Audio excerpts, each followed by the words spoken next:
Hi అండి, welcome to Jyothi Royals. ఈరోజు వచ్చేసి మనం బిర్యానీ తిన్నప్పుడు, మండీ బిర్యానీకి వెళ్ళినప్పుడు వాళ్ళు పచ్చడి ఒకటి ఇస్తారండి. ఆ పచ్చడి ఇది ఎట్లా చేయాలో చూపిస్తాను. దీనికోసం అయితే ఫస్ట్ మిక్సీలో కొన్ని చిన్నులపాయలు వేసుకోవాలి.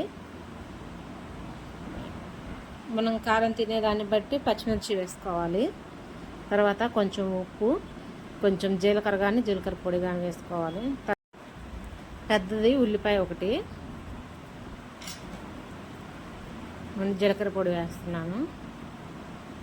ఇంట్లోకి వచ్చేసి 3 టమోటాస్ అయితే తీసుకున్నా పెద్దవి. మనం కారం తినేదాన్ని బట్టి కొంచెం పచ్చిమిర్చి ఎక్కువ వేసుకోవచ్చు. నేనైతే 6-7 పచ్చిమిరకాయలు తీసుకున్నాను. ఇది బిర్యానీలోకి బాగుంటుంది. ఇట్లా పచ్చివే అన్నీ మిక్సీకి వేసుకోవాలి. ఇంకా కొంచెం నిమ్మరసం పిండుతున్నాను.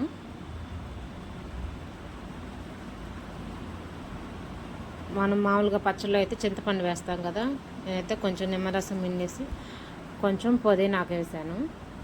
లైట్గా వేసాను, స్మెల్ బాగుంటుందని. ఇంక ఈ మొత్తం మిక్సీ పట్టేసుకోవాలి.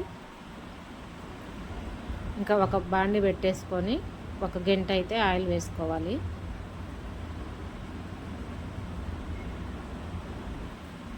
నా ఛానల్ ఎవరైనా కొత్తగా చూస్తుంటే సబ్స్క్రైబ్ చేసుకోండి, లైక్ చేయండి, షేర్ చేయండి, కామెంట్ చేయండి. ఆయిల్ కొంచెం వేడి అయిన తర్వాత కొంచెం పసుపు వేసుకుందాము. టమోటాలు ఎర్రటి బాగా పండిన టమోటాలు తీసుకుంటే రెడ్ కలర్లోకి వస్తుందండి పచ్చడి. ఇవి కొంచెం పచ్చిగా ఉన్నాయి, అందువల్ల ఇట్లా ఉంది, తెల్లగా వచ్చేస్తుంది. ఉడికిన తర్వాత కలర్ మారుతుంది అన్నమాట. ఆయిల్లో పసుపు వేసాం కదా, ఇంకా ఈ పేస్ట్ మొత్తం వేసేసుకొని బాగా కలుపుకోవాలి.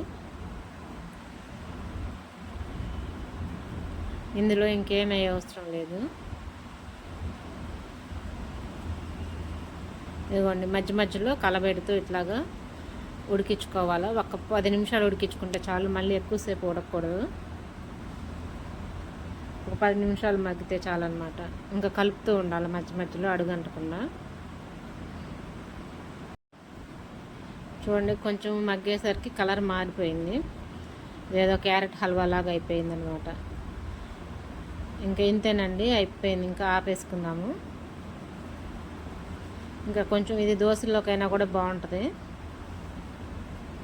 అయిపోయిందండి. ఒక గిన్నెలో తీసుకొని ఇంకా బిర్యానీలో వేసుకొని తింటే బాగుంటుంది.